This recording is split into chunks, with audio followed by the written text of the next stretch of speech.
Pripyat. This city in northern Ukraine was built in 1970 specifically to house workers of the Chernobyl nuclear power plant. At its peak, nearly 50,000 people lived there, young families, engineers, and children. In April 1986, the nuclear reactor at Chernobyl exploded, releasing dangerous levels of radiation across the surrounding area. Residents were told to pack for 3 days. They never returned. Today, Pripyat sits frozen in time, with Ferris wheels, school buildings, and apartment blocks slowly being consumed by nature. It remains one of the most visited abandoned places on Earth. Hashima Island. Off the coast of Japan, this small concrete island was once one of the most densely populated places in the world. Coal was discovered beneath the seafloor nearby, and the Mitsubishi company built an entire city on the island to house its mining workforce. By the 1950s, thousands of people were packed into towering concrete apartment blocks with no room to expand. When petroleum replaced coal as Japan's main energy source, the mine closed in 1974, and every resident left within weeks. The island has been completely empty since then, its crumbling buildings rising out of the ocean like a ghost fortress.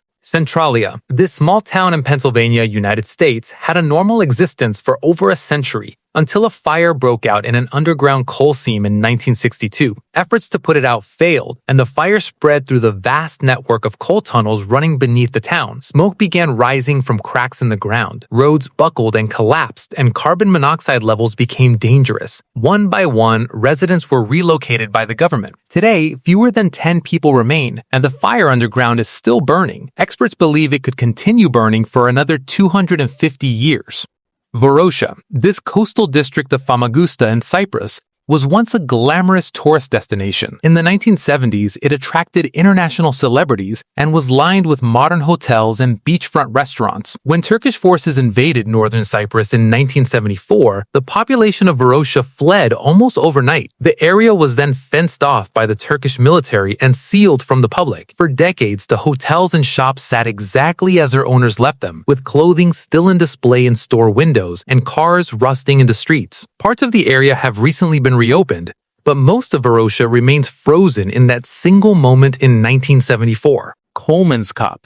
Deep in the Namib Desert of Namibia, this town was built by German colonists after a railway worker discovered diamonds in the sand in 1908. Within a few years, it had grown into a wealthy settlement, complete with a hospital, a ballroom, and even a bowling alley, all remarkable for a remote desert location. But when richer diamond fields were found further south, people began leaving. By 1956, the town was completely empty. Without anyone to hold it back, the desert moved in. Sand now fills the rooms of every building, sometimes reaching windowsill height, making Kolmanskop one of the most photographed abandoned places in the world. Agdam.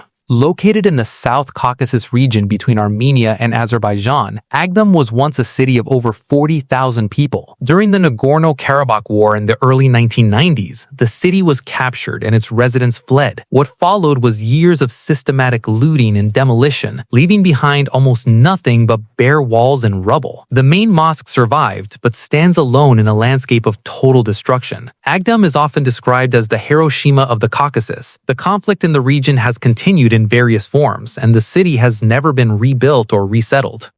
Krakow. Perched on a hilltop in southern Italy, this medieval village looks almost like a movie set, and it has actually been used as one. Krakow was inhabited for nearly 1,000 years, but a combination of landslides, earthquakes, and flooding made it increasingly dangerous to live in. The last residents were relocated by the Italian government in 1980 following a severe earthquake. The stone buildings and winding streets remain largely intact, frozen in their medieval form, slowly eroding in the southern Italian weather. It draws visitors from around the world who come to walk through a place that time genuinely left behind. Bodie. In the mountains of eastern California, this gold mining town exploded to a population of around 10,000 people during the late 1870s gold rush. Bodie had a reputation as one of the roughest towns in the American West, known for violence, gambling, and lawlessness. When the gold ran out, so did the people. The last residents trickled away through the early 20th century, and by the 1940s, the town was empty. California preserved Bodie as a state historic park in a condition described as arrested decay, meaning nothing is restored, but nothing is allowed to collapse either. It remains one of the best preserved ghost towns in the United States.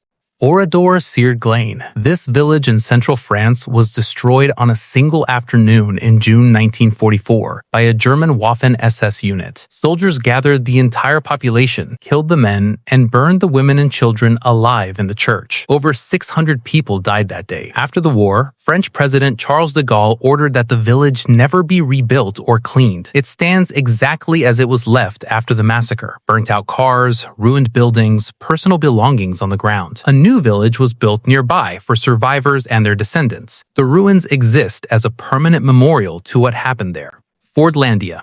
Deep in the Brazilian Amazon, Henry Ford attempted to build an American-style industrial town in 1928. His goal was to grow rubber trees on a massive scale to supply his automobile factories. Thousands of workers were brought in, and Ford insisted they live by strict American rules. No alcohol, no football, cafeteria food instead of local cuisine. The workers rebelled. The rubber trees failed due to disease and pests, and the entire project was eventually abandoned in 1934. The town still exists in a ghostly state, with rusting machinery and decaying buildings slowly being reclaimed by the jungle. Ford sold the land back to the Brazilian government for a fraction of what he spent.